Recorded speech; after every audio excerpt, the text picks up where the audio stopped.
Hi, guys. Hey, Hello. Thanks so much for being here. I'm really excited to chat. I just wanted to get started by kind of reading your bios just to give folks a sense of what you do if they don't already know. And then we'll jump into some sort of questions about your work and the synergies that you guys share and that sort of thing. So let's start with Austin. Oh, and first of all, you both have a middle name starting with L.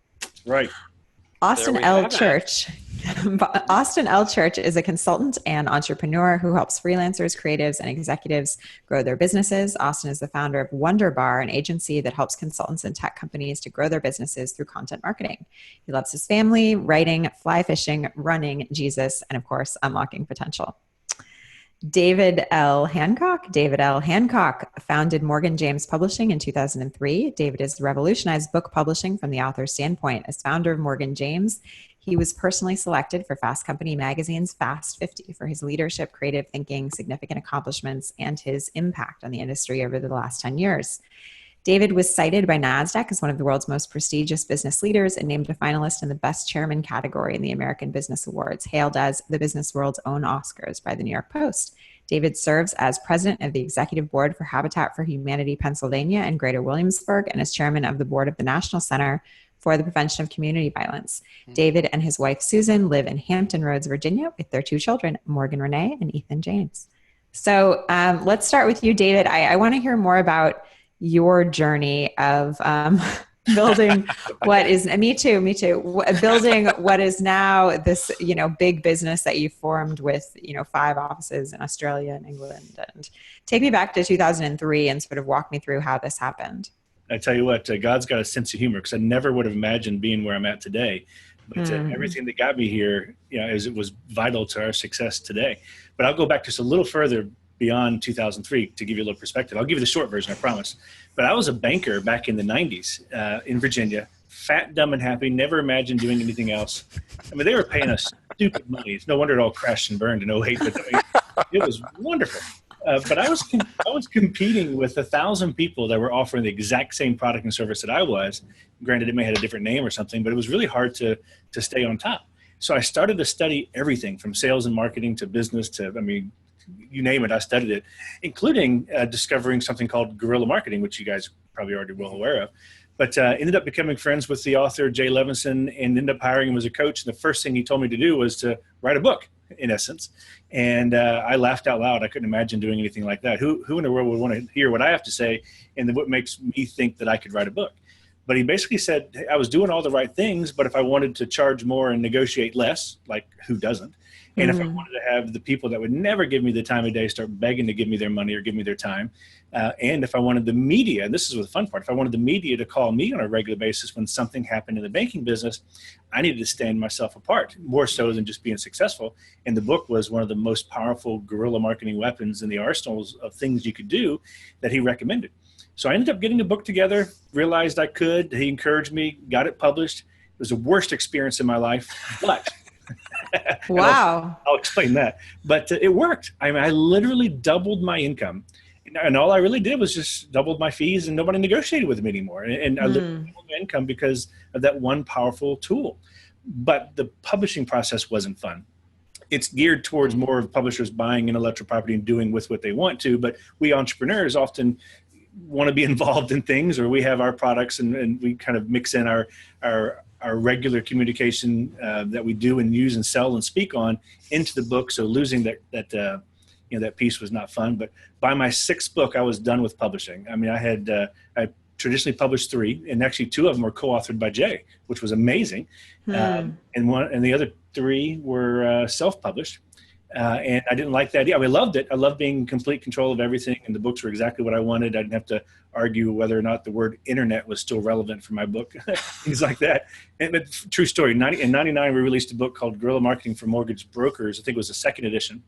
And we fought with the publisher because they said the internet was not allowed in the book because it was a fad. It was going to go away. And they told me this via email. Amazing. Of course. Via email, of course. And then with the self-publishing side, nobody, right? And, on the self-publishing side, nobody cared, so it was frustrating. So I eventually came up with an idea of what if somebody, I didn't think it'd be me, but I was like, what if somebody kind of blended the best of, that traditional publishing angle with a professional product, bookstore distribution help, and then involve the author or involve the entrepreneur behind the author, look at the big picture beyond the book and see if they can make it work. Well, nobody ever did. So by 2003, I decided to do it myself. And I blame my wife because, I ended up getting the fever for books. And all my clients across the country, I was trying to get them to write books and use that as a weapon to grow their business, and ended up just spending a lot of time in the book space just because it ended up being so much fun. And I'm continually writing books. Like my 16th book comes out this month. But back then it was like, thank you very much. I'm just very, very passionate. So she cornered me one day and said, something's got to change because I'm never seeing you. You're working 2 full-time jobs. One of them you're getting paid for, one of them you're not. Something's got to change. So we ended up sitting down and realized that I've got this newfound passion for writing and publishing and the whole entrepreneurial side behind books. And we decided to go at it, set up a company, named it after our kids. And then within a year, I quit my day job as a banker and never looked back. Wow. Wow. Awesome story. I don't know if I answered the question or not, but I just wanted to get a flavor of what the past was like before we move on to the future. So Austin, tell me about your past. How did you go from poet to entrepreneur? I think I'll respond the way David did. And at the end of whatever I'm about to say, I'll say what my biology teacher always said was, I don't remember the question, but that's the answer. Right. That's one of the best. Great line. He was one of the best mentors I've ever had. He was just such a gem of a person, but I always thought that was so funny. Anyway, so let's see. I thought I was going to be a college English professor. I did a degree, a BA in English literature in Nashville at a little university there called Lipscomb University. Yeah. And I taught high school English for a year, and I would say I was probably 2 months in, and I had that moment that you two may have had where you're looking in the mirror and something catches the light and you lean in and then you realize I'm mortal. It was a gray hair. Right. And I think I was 23 at the time. I had this existential crisis because just citing one gray hair, and I realized I don't want to do this forever. It was my first job out of college, and I was very fortunate to have it. But I thought, maybe it's just teaching this age group because I loved teaching. I didn't like the babysitting side of teaching at the high school level. So took the GRE, went to University of Tennessee in Knoxville. I was creative writing specialization because I always loved writing. That was always my thing. And I was about a year in and did really well in school. I won an award for teaching. I went in as a fiction writer, but started taking poetry workshops and staged a bit of a coup by winning the graduate poetry writing award, even though I was a fiction major, so to speak. But then had another disturbing realization that I was like, I don't think this is it either. What's wrong with me? Like, why can't I pick something? And I did end up finishing my master's. And so here I was with this freshly minted degree and no clue of what I wanted to do next. And I had another experience that you two might have had where my dad kind of took me aside and we had a come to Jesus talk about finances. And he said, yeah, you really need to get a job. It doesn't really matter what job. We're not going to continue paying any of your bills. And that's one of the reasons I love my parents, is because they care enough to have those kinds of conversations. And so long story short, I got a job at a marketing firm, got laid off 6 months later, have been self-employed for about 10 years now. And that has been a really fun journey in so many different ways. And I actually sort of made the discovery along the way that a liberal arts education and a background in writing were actually really, really good preparation for being in business. I think people make a lot of jokes at the expense of artists and creative types, but I found that that I had been trained to observe closely. I found that I had become a good researcher, a smart strategist. I found that I was good at watching people. And there's something about being a creative writer and being a poet in particular that trains you to become self-aware. I mean, here you are sort of, yes, it can be navel gazing, right? You spend all your time like dissecting your feelings, and that can get on everybody's nerves. But maybe after a while you come to understand psychology and sociology, and you understand what makes people tick. And so nobody was more surprised than I was when I actually fell in love with business. And actually, not only did I not have qualms about, well, let me back up a little bit. You get out of school. I don't know. I mean, David will obviously be very familiar with the world of writing, and you too, Claire, because you've published, right? And I don't know, though, if you've encountered that a lot of writers that I've talked to, they have a lot of hangups with money, right? Hmm. Like there's Hmm. something about getting paid to write or making money writing that would seem to threaten your artistic integrity. And so I was in the working world. I was working at a marketing firm, and then later I was freelancing and kind of making my way as a business owner. And I'd run into people from my program, and they would take cracks like, "Oh, what's it like, bastardizing your gift in service of almighty mammon?" Wow. I'm sitting there Wow. going, well, that's What? a little bit rich. Like, you're miserable teaching 6, 7, 8 courses, some at local universities, some online.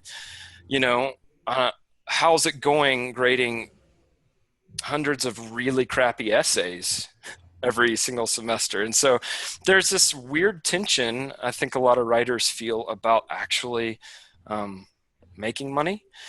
Hmm. I could be normalizing my experience, right? But I know that a lot of my friends, for whatever reason, um, really like giving people crap if they start to do well as writers. And I don't know if it's because that starving artist stereotype runs really deep. But all that to say, I got into mobile apps. I co-founded a tech startup, and found along the way that um, writing poetry kind of set me up pretty well skills wise for all that. And I was surprised by that, because I think, pigeonholed myself there for a little bit, because you're like, oh, you're just a writer or you're just an artist, Hmm. as though art doesn't require complex problem solving. I mean, try writing a sestina or a villanelle or a sonnet. I mean, you try to do that and see if that's Hmm. not a complex problem to be solved. So I found myself really well prepared to thrive in the business world once I gave myself permission to do that. So And so tell me a little bit about sort of these different definitions of success, because it seems like you think that as a writer, there maybe is a different sort of version of what success means than you do as a business person. And so how have you been able to sort of combine those, being someone who comes from this writing background, but is also an entrepreneur? sure. So I think one of the things that I had to get away from was the idea of pure art or a pure Hmm. artist. One of my favorite little stories is Michelangelo, Sistine Chapel. He thought of himself as a sculptor, right? And the Pope at the time, maybe Julius II, I could be getting that wrong, basically said, no, you're going to do it. Michelangelo said, no, I don't want to do it. And he said, no, you're going to do it. And he actually had to learn fresco techniques to be able Hmm. to paint the Sistine Chapel. It was a paid gig, it was a commission. Right. And so now this work that we celebrate as this sort of paragon of Renaissance achievement, right, by a guy who did not even consider himself a painter and was dragged into the project kicking and screaming. And by all accounts, he did it for money. That was the reason. And so I think as soon as you say, okay, to be successful as a pure artist is to be recognized as original, or to not get paid, but to be celebrated for your artistic, aesthetic, or literary achievements on their own, apart from any compensation, right? I think that's a great definition of success for a lot of artists. Like, oh, you want museums to acquire your stuff, and you want people to put your stuff in their private collections, but somehow this all needs to happen outside of money. You want to be able to do that, but not have to actually make money it's very strange, right? In business, it's okay to make money, right? And in business, you might say that there's a degree of success that comes from actually enjoying your work. A lot of people don't enjoy their work. I think enjoying your work is actually, I don't know if it's politically correct to say first world problems anymore. Do you guys know? Is that PC? I thought we were still doing it, but maybe I'm wrong. I don't know. It's hard to keep up.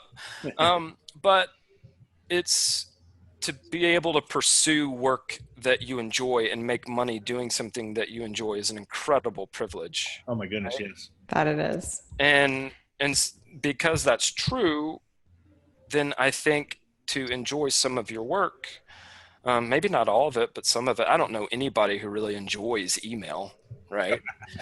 But it's a necessary evil. And so these days you ask, how do I define success? And I think I define success as, pursuing work that enables me to leave the kind of impact that I would like to leave, enables me to support myself and my family, and enables me to give.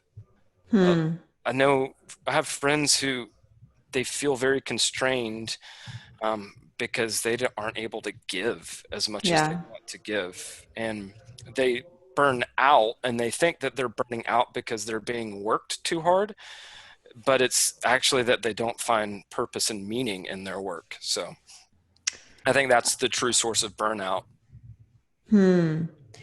So this is so interesting. So David, I think, one of the things you guys both have in common is sort of how much you've both worked with basically thought leaders who are working to kind of develop their own talents and basically progress along sort of this ladder of success or this journey of success, or whatever we call it.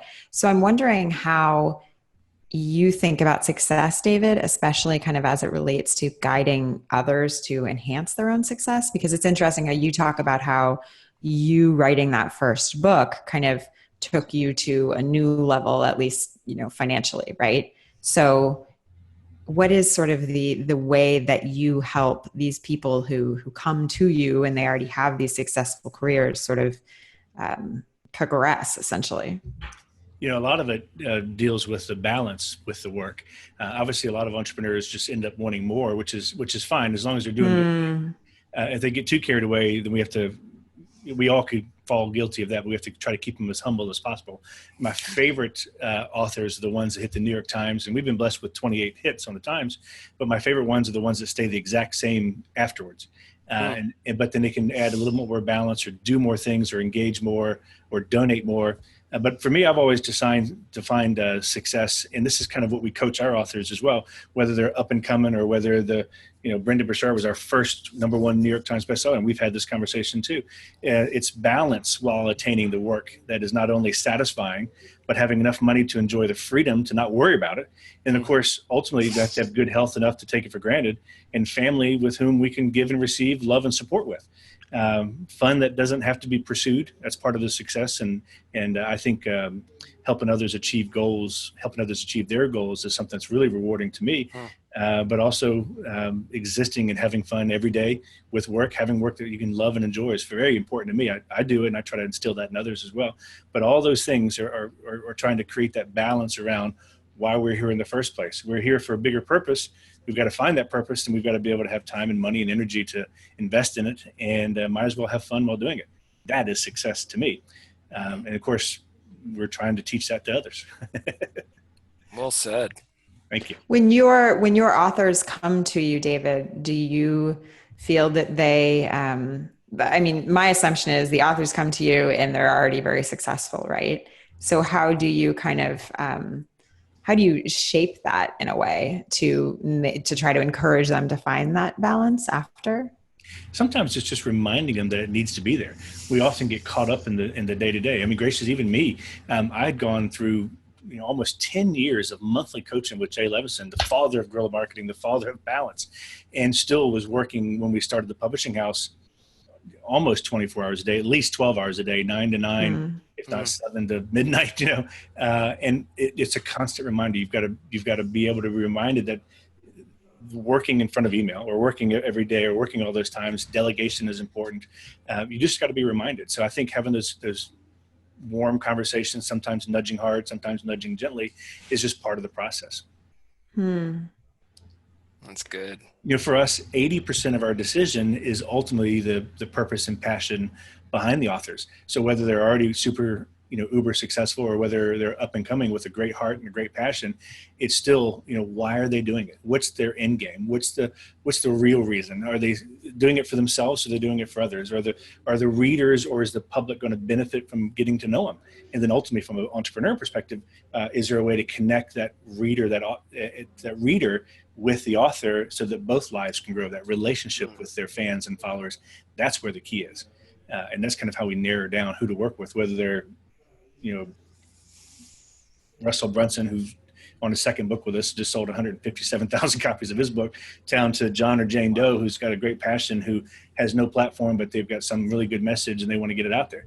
It's a process. As you said, Austin, it's a process for sure. That's so good. So in kind of wrapping up, can you tell people, Austin, what you're really focused on these days and where people can find you? So these days, I'm focused on preventing two tiny humans from, making mistakes. That it's funny how much of life really is that. Work-wise, I help SaaS companies and consultants with thought leadership, with content marketing, and with marketing strategy. That's a great passion of mine, is just, and David clearly, he shares that a little bit in terms of what stories do people want to leave as their legacy. I help people find those stories, and also help people do stuff like blog and send out email newsletters and get new customers that way. So that company is called Wunderbar. The website is wunderbarworks.com. What does Wunderbar mean? It means wonderful in German. Okay, cool. It was my minor in college, and I broke all of my branding rules by picking a brand name that no one can pronounce unless they're German or Austrian or, German Swiss. But then, honestly, if I said, here's where I want you to find me, it would be my blog, which is austinlchurch.com. There are a lot of churches in Austin, Texas. And way back when, I realized I had to include the pretentious middle initial or I'd never get found online. Mr. Hancock he gets it. Same thing, yeah. So, but that is, I love participating in other people's transformation.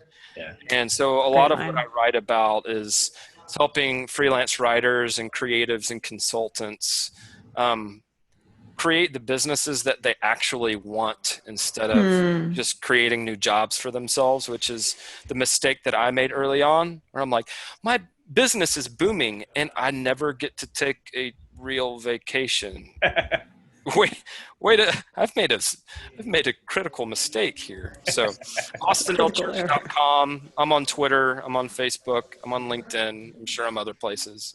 So awesome. And David, I want to know what you're focused on right now and where people can find you, but I also want to know what the name is of your book that you're most excited about of your own right now. I don't know if it's your 15th or 16th. And then also a book that you guys have published that you really like right now. Oh, you can't ask me that. It's like asking me which of your children do you love the most? Favoritism. I can't do that. So I'll answer part of that. So you can certainly find me at, I'm on Twitter at David Hancock, Facebook / Morgan James or morganjamespublishing.com. So I appreciate that opportunity. So I just had it. So this one actually is my most recent book. It's a pocket size or a mini book. It's called, Austin, you're going to love this. Yes, Dear, Man's Definitive Guide to the Understanding of What We Know About the Women We Love. There's story on it. If you look it up on the web, there's real contents on the back cover. But basically, the book is entirely blank because we know nothing. I was going to say, if you wrote it, that means that it's good for you and you only. But I love the concept. That's right. Well, my father-in-law gave me a book that was published in 1918, 2 months after I got married to his daughter, when I don't remember what, but something was like, what the heck? And he's like, dude, here, read this book. And it was a book called What We Know About Women. And it was published in 1918. And I've kept it ever since. And it was a little mini book. But I put this one together just as an example. For the 100th anniversary of that other book, right? Right. So what I wanted to do with the mini books, but also just a little fun tongue-in-cheek thing. And the sales reps made me do it. And the bookstore buyers over at B&N made me do it. So I'm like, okay. So I'm really excited about it. That is awesome. And you save on ink as well. That's right. It makes a great gift book. So you have to buy it. It's available in bookstores on the 11th, so next week. The most honest book we'll ever not read. That's right. Let's see. Then what? That's true. That's true. What is my favorite book? So we're obviously our primary core is business books. Although we have a great faith division. We do about 120 business books a year. I was looking through your books and I was like, wow, I've read so many of these. Oh, thank you very much. You guys have such amazing books. I appreciate that. Well, because you don't realize who the publishers are sometimes. Do you know what I mean? Nobody cares about us, but that's okay. We do the best we can. It used to bother me when they get reviewed up or, mentioned somewhere, and it's like, they don't mention the publisher, but who does? But, we do 25 faith-based books a year, 12 clean fiction books a year, and 12 kids books a year. But again, as I mentioned earlier, they're all part of something bigger. I don't know which is our favorite book. It's the last book we published, I guess. I don't know. They're all great. But if you really pin me to a corner, I would say the Gorilla brand has probably been my favorite. I've co-authored, half a dozen or more of them myself, and we've got over 60 of them and 21 million books sold. I think that warrants a really good, good reason to say yes. But it's every book. Every book we select is intentional, and they're each important. So that's a tough question. Well, thank you guys so much for this. I really appreciate it. It's a privilege. Thank you. This has been a lot of fun. And Austin, great to get to know you as well. Likewise, Dave. It was a pleasure. And Claire, thank you so much for facilitating this. Made my Thursday.